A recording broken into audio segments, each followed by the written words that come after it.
Imagine being executed for building a house that collapsed. No trial, no appeal, just death.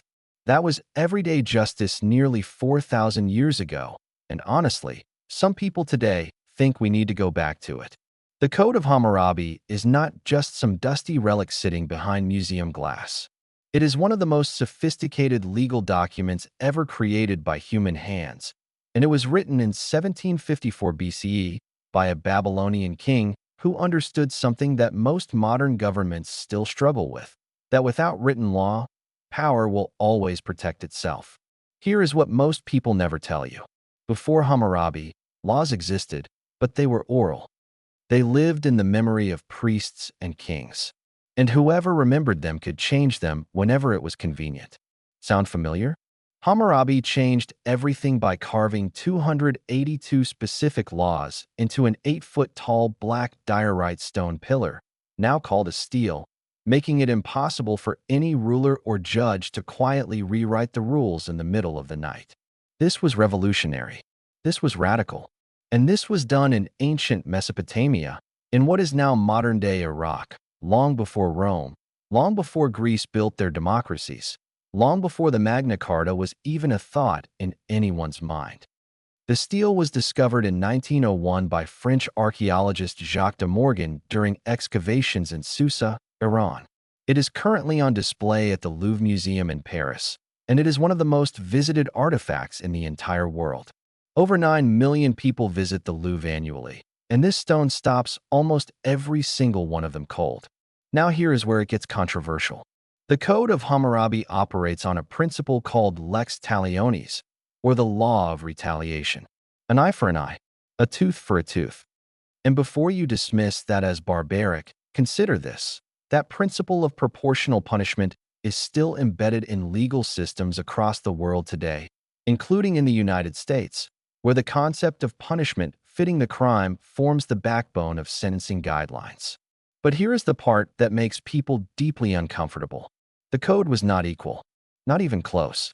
The punishments depended entirely on your social class. Babylonian society had 3 tiers: the Awilim, the free citizens of the upper class; the Mushkinim, the free citizens of the lower class; and the Wardum, the slaves. If an upper-class man knocked out the tooth of another upper-class man, his tooth would be knocked out in return. But if that same upper-class man knocked out the tooth of a slave, he simply paid a fine.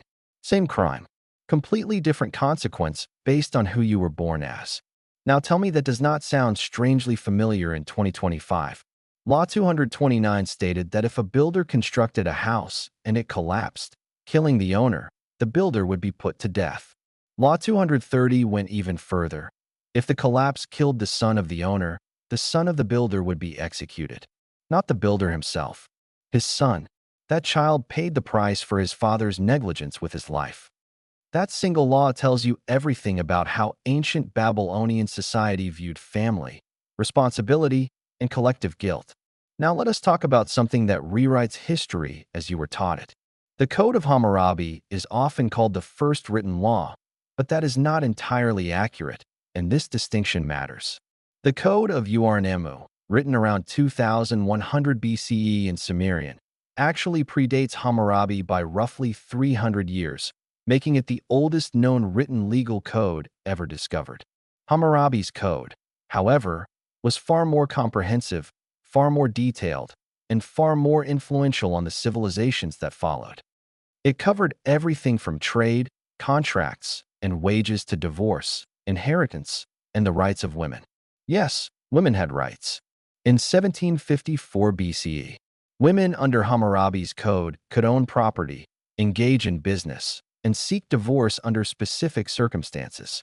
Law 142 stated that if a woman hated her husband and declared she would not be intimate with him, her case could be investigated, and if she was found blameless, she could take her dowry and return to her father's house. Now compare that to the fact that women in many parts of the world, including parts of Europe and America, did not have legal property rights until the 19th and 20th centuries. Ancient Babylon was doing things that so-called civilized modern nations took thousands of years to catch up to. The code also regulated wages. Law 274 set daily wage rates, for various trades. A bricklayer earned a specific amount. A linen weaver earned another. This was essentially minimum wage legislation in 1754 BCE. The concept of protecting workers from exploitation was not born in the Industrial Revolution. It was born in Babylon. The prologue of the code is perhaps its most powerful section, and almost nobody talks about it. Hammurabi opened the document by stating that the gods Anu and Enlil had appointed him to promote the welfare of the people, to cause justice to prevail in the land, to destroy the wicked and the evil, so that the strong should not harm the weak. He was not simply declaring laws. He was declaring a moral mission and backing it with divine authority. He was making himself accountable not just to his people, but to the gods themselves. It was a genius political move and a profound ethical statement simultaneously. Here is the uncomfortable truth that modern legal scholars openly discuss. Many of the principles in the Code of Hammurabi, presumption of evidence, the idea that accusations must be proven, that both parties in a dispute have the right to be heard. These are principles we consider to be modern, progressive, and enlightened. They are nearly 4,000 years old. Law 1 of the Code stated that if a man accused another man of murder and could not prove it, the accuser would be put to death. That is a presumption that false accusation is a crime as serious as the crime itself. In an era where social media allows millions of people to destroy lives based on unverified accusations with zero consequences, that ancient law carries a weight that should make every one of us sit with some deep discomfort. The influence of the Code of Hammurabi stretches further than most history books will tell you. Biblical scholars and historians have long noted striking parallels between portions of Hammurabi's code and laws found in the Book of Exodus in the Old Testament, written centuries after Hammurabi.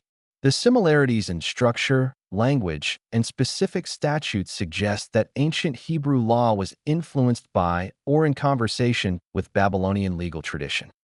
This is not a fringe theory. This is mainstream academic scholarship discussed at institutions like Harvard, Oxford, and the Oriental Institute at the University of Chicago. Hammurabi himself ruled Babylon from approximately 1792 BCE to 1750 BCE. Under his reign, Babylon transformed from a small city-state into the dominant power of Mesopotamia. He was not just a lawmaker. He was a military strategist, a diplomat, and an administrator of extraordinary capability. His letters, discovered in archaeological excavations, reveal a king who personally reviewed administrative decisions, questioned local governors, and demanded accountability from officials beneath him. He was engaged in the daily business of governing in a way that most leaders today, surrounded by layers of bureaucracy, never are. The physical design of the stele itself was intentional propaganda of the highest order. At the very top of the pillar, carved in relief, is an image of Hammurabi standing before Shamash, the Babylonian god of justice, who is depicted seated and handing Hammurabi the rod and ring, the symbols of divine authority and measurement. The message was absolutely clear to every person who looked at it. These laws did not come from a man. They came from a god, delivered through a chosen king. Challenging the law was not just rebellion. It was blasphemy. And yet, Hammurabi himself was not above reinterpreting that divine authority to serve his interests. Some historians argue that the code was as much political propaganda as it was functional legislation. By positioning himself as the divinely appointed protector of justice, he cemented loyalty across a diverse empire of conquered city-states, each with their own traditions and legal customs. He gave them a common framework and a common identity. The law was unification strategy disguised as moral philosophy. What does this tell us about the nature of law itself? Because here is the question that nobody wants to answer honestly. Has law ever truly been about justice? Or has it always been about control? Hammurabi said it was about protecting the weak from the strong. His code then gave the strong lighter punishments than the weak for the same crimes. That contradiction is not unique to ancient Babylon. It is the defining tension of every legal system that has ever existed on this planet. The Code of Hammurabi survived because stone does not lie, stone does not forget, and stone cannot be bribed. The humans who created it were far more complicated. And maybe that is the most important lesson buried in that 8-foot pillar that has outlasted every empire, every dynasty, and every civilization that once thought its way of doing things would last forever. If you found this as fascinating as I did, follow this page right now because we go this deep into history every single time, and you do not want to miss what comes next. Now I want you to answer this honestly in the comments. If the Code of Hammurabi was applied today, and your punishment was determined not by what you did, but by who you were born as, which class do you think you would fall into? And how would that change the way you see justice in your own country right now? 15 visual prompts.